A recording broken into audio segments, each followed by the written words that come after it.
Vadodara central જેલમાં હવે માત્ર સજા જ નહીં પરંતુ સુધારાનો પ્રયાસ પણ થતો રહ્યો છે.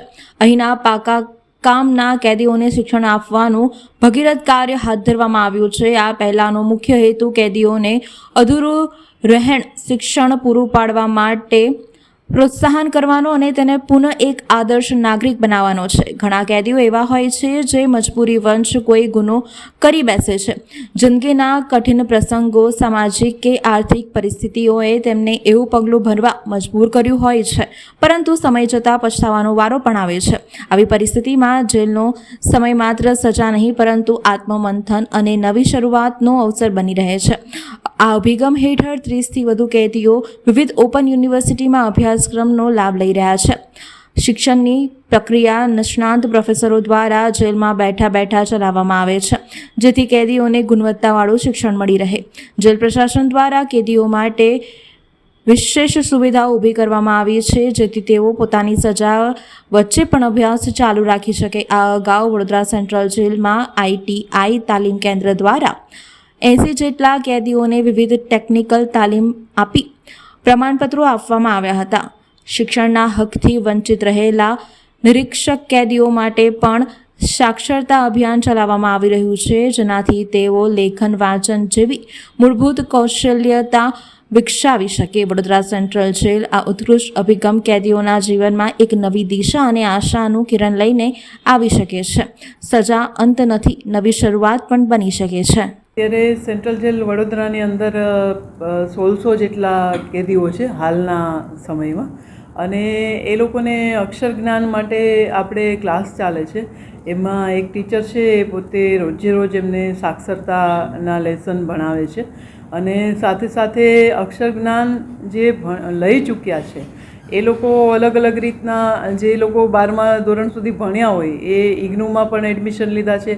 ઇગ્નુમાં લગભગ 200 જેટલા લોકો અત્યારે સ્ટડી કરી રહ્યા છે. ફૂડ એન્ડ ન્યુટ્રિશનના સર્ટિફિકેટ પણ ઘણા બધા કેદીઓ છે મેળવી ચૂક્યા છે.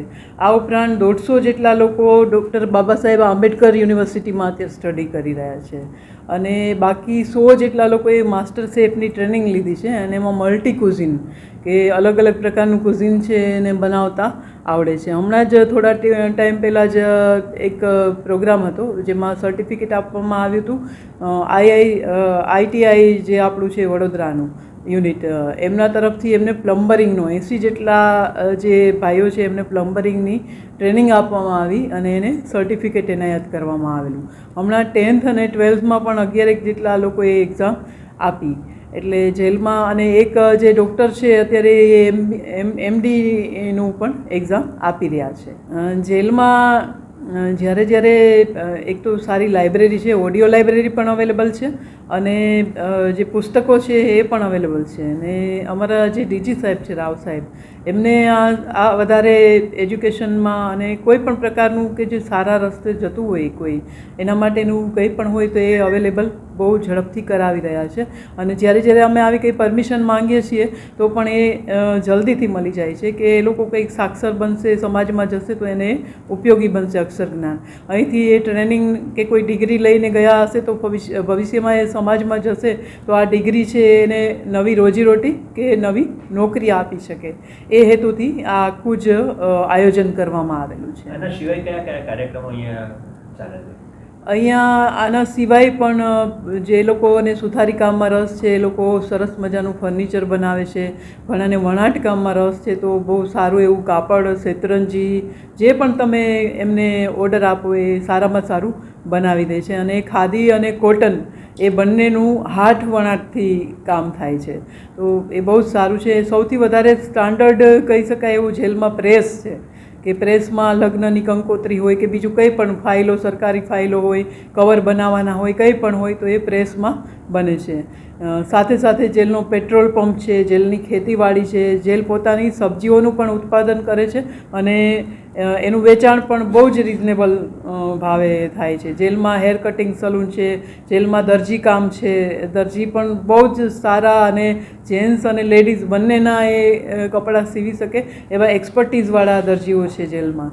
એ દરજી કામ પણ કરી રહ્યા છે. સાથે સાથે જેલમાં એક પ્રાઇવેટ કંપની છે, એની સૂટકેસ પણ તૈયાર થાય છે અને એ સૂટકેસનું એ કંપનીના મેનેજરનો એવો ઓપિનિયન છે કે સારામાં સારું આખા ઇન્ડિયામાં ફિનિશિંગ જે સૂટકેસનું થતું હોય તો એ અહીંયા જેલના કેદીઓ દ્વારા કરવામાં આવે છે. એટલે જેલમાં ઘણી બધી આવી પ્રવૃત્તિઓ થતી, કુકિંગના ક્લાસ અત્યારે કન્ટિન્યુ ચાલુ જ છે. તો કંઈ પણ મતલબ સારું જે પણ હોય એ જેલમાં એક્ટિવિટીઝ થતી હોય છે. માનો કે દિવેટ બનાવવાનો એક ગૃહ ઉદ્યોગ ચાલે છે, બહેનોના જે પેડ છે એ બનાવવાનો ગૃહ ઉદ્યોગ પણ જેલમાં ચાલે છે. બહારથી કોઈ ભરત ગૂંથણનું શીખવવા આવે છે બહેનો, તો એ પણ સારી રીતના શીખવવામાં આવે છે.